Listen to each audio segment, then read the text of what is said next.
శ్రీమాత్రే నమః. బ్రహ్మవాక్కు YouTube channel ప్రేక్షకులకు స్వాగతం. ప్రస్తుత పరిస్థితులలో ఎవరింట్లో ఎవరినడిగినా మా పిల్లలు చెప్పిన మాట అస్సలు వినడం లేదు. మంచి పాఠశాలలో చేర్చాము, లక్షలు లక్షలు ఫీజు కడుతున్నాము, అయినా ర్యాంకులు రావటం లేదు.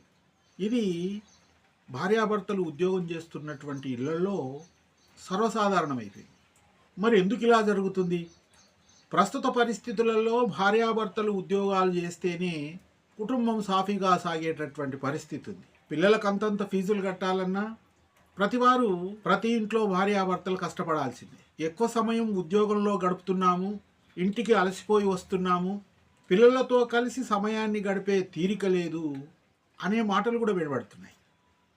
మేము అన్ని సమకూర్చాము, పిల్లలు వచ్చిన తర్వాత అత్తో అమ్మో చూసుకుంటుంది కదా అని అనేవాళ్ళు కూడా కొందరున్నారు.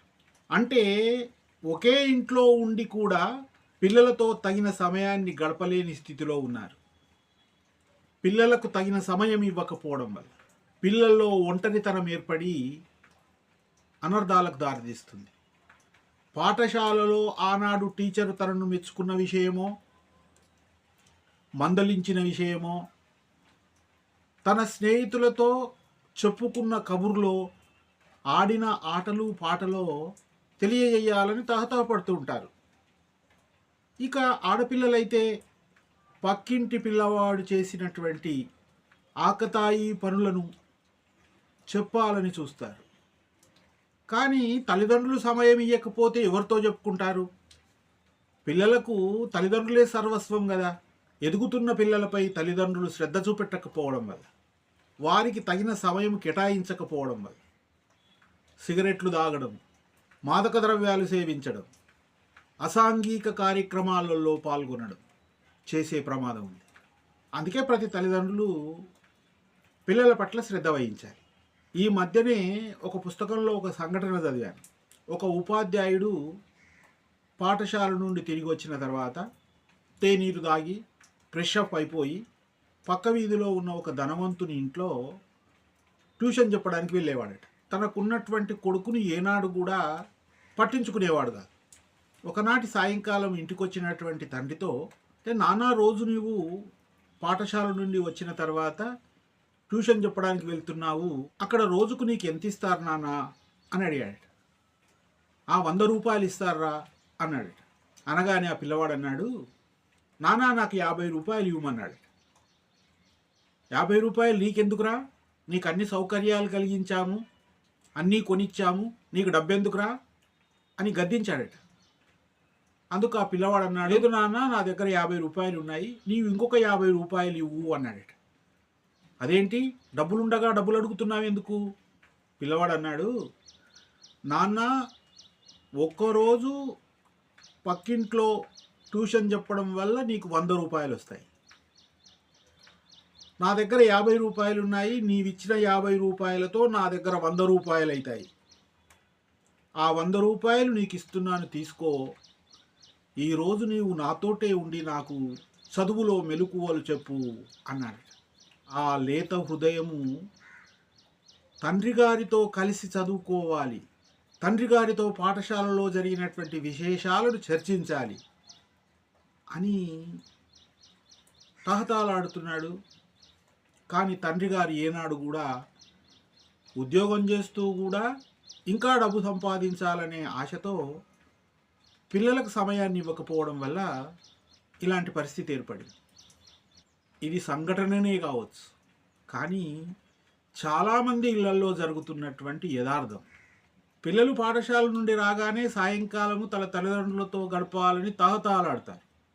సరే, ఉద్యోగరీత్యా భార్యాభర్తలు వెళ్ళి ఏ రాత్రికో వస్తారు, అలసి సొలసి పిల్లలతో గడపలేకపోతున్నామనే వారు చాలామంది ఉన్నారు.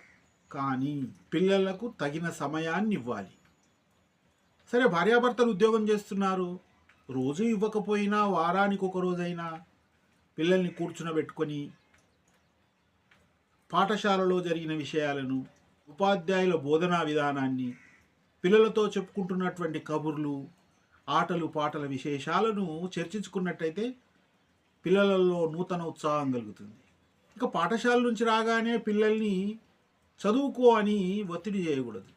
ఇక విచిత్రం ఏమిటంటే ప్రభుత్వ పాఠశాలలో చదివిపిస్తున్నాము, అక్కడ సరిగ్గా చెప్పటం లేదు అని అభాండంతో ట్యూషన్కి పంపినారంటే ఒక అర్థం ఉంది. కానీ ప్రైవేట్ పాఠశాలకు పంపుతూ లక్షల లక్షలు ఫీజు కడుతూ పాఠశాల నుంచి పిల్లలు రాగానే మళ్ళీ ట్యూషన్కు పంపడం ఏమిటో నాకేం అర్థం కావటం లేదు. సరే, ఈ మధ్య కొందరిని అడిగాను, ఏంటమ్మా ప్రైవేట్ పాఠశాలలో చదివిస్తూ మళ్ళీ ట్యూషన్ ఎందుకన్నా?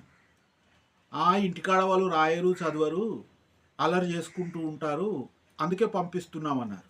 అదే తల్లిదండ్రులు పిల్లల్ని కూర్చునబెట్టుకొని ఏ ఉపాధ్యాయుడు ఏం బోధన చేశాడు, నీకేం అర్థం కాలేదు, నాకు చదివి వినిపించు అని శ్రద్ధ వహించినట్టయితే పిల్లలు చదువుతారు. కొందరి ఇళ్ళల్లో అయితే ర్యాంకు రాలేదనో మంచి మార్కులు రాలేదనో పిల్లల మీద కేకలు వేస్తూ పిల్లల్ని అవమానిస్తుంటారు. అలా చేయడం కూడా సరి అయినది కాదు. లేత హృదయాల మీద ఆ ప్రభావం పడుతుంది. ర్యాంకు రాలేదు నాన్న, ఇంకా మంచి ర్యాంకు రావడానికి ప్రయత్నం చేయని ప్రోత్సహించాలి, కానీ గద్దించడం అనేది సరి అయినది కాదు. పిల్లలు సక్రమంగా చదవాలనంటే పిల్లలతో తగు సమయాన్ని గడపాలి. పిల్లల ముందు తల్లిదండ్రులు తీరిక సమయంలో ఏ పుస్తకాన్నో పత్రికనో చదువుతూ ఉంటే పిల్లలకు కూడా తల్లిదండ్రులను అనుసరించాలనుకుంటారు. తల్లిదండ్రులు చేసే మంచి పనులు పిల్లల మీద ప్రభావాన్ని చూపెడతాయి. ఇక సాంసారిక జీవితంలో భార్యాభర్తలు తగు జాగ్రత్తతో వ్యవహరించాలి. రహస్య విషయాలను పిల్లల ముందు బహిర్గతం చేయకూడదు. చిన్నపిల్లలే కదా, వాళ్ళేం చేస్తారులే, వాళ్ళేం చూస్తారులే అనుకోవడము తగదు. పిల్లలు అన్నీ గమనిస్తూ ఉంటారు. అందుకే తల్లిదండ్రుల యొక్క మాట తీరు, తల్లిదండ్రుల యొక్క ప్రవర్తన ఇవన్నీ నిశ్చితంగా గమనిస్తుంటారు. పిల్లలతో తప్పనిసరిగా రాత్రి సమయాలలో అందరూ కలిసి భోజనం చేసేటట్టుగా చర్యలు తీసుకోవాలి. భార్యాభర్తలు ఉద్యోగస్తులైనట్టయితే వారానికి ఒక రోజైనా పిల్లలకు సమయాన్ని ఇచ్చి వారి కష్టసుఖాలను తెలుసుకొని తీర్చడానికి ప్రయత్నం చేయాలి. అలా చేసినప్పుడు ప్రతి ఇంట్లో ఉన్న పిల్లలు సరిగ్గా చదువుకొని విద్యలో రాణిస్తారు, అందులో అనుమానం లేదు. పనిబాట చేసుకుంటున్న ఉద్యోగస్తులైనా తప్పనిసరిగా మీ పిల్లలకు తగిన సమయాన్ని ఇవ్వండి. ఇక వయసు వచ్చినటువంటి పిల్లలతో స్నేహపూరిత వాతావరణాన్ని కల్పించండి. అలా చేసినట్లయితే పిల్లల భవిష్యత్తు పూలబాటగా మారుతుందని తెలియజేస్తూ సర్వే జనా సుఖినో భవంతు.